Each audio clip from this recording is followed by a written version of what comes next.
I live with my boyfriend in his house that he owns. It's a modest house in a good neighborhood. Violent crime here is typically low. I say it's a modest house because compared to the other houses in the neighborhood, it's on the smaller side.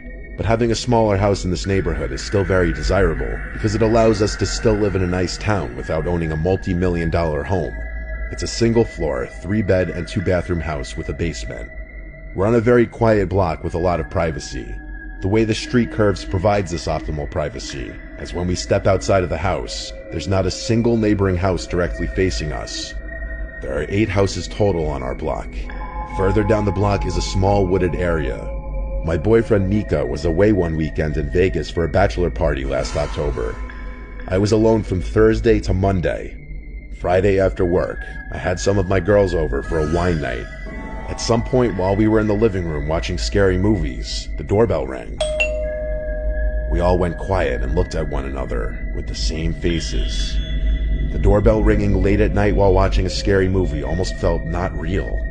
I went to go sneakily see if I could see who was outside on the porch, but I couldn't get a view from the window. There is a tiny glass panel at the top of the door, so I peeked through it.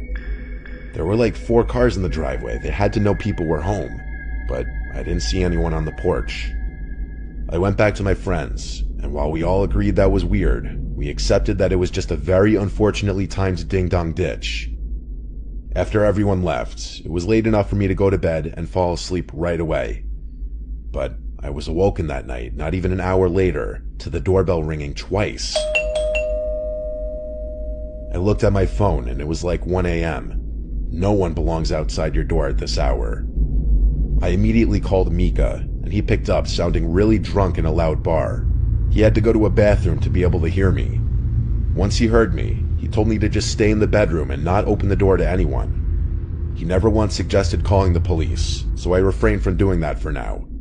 We ended our call, and I tried to just stay calm and go back to sleep. Just as my heart rate started to slow and I started to calm down, I heard something from outside. Some kind of clicking sounds until there was a knock at my window.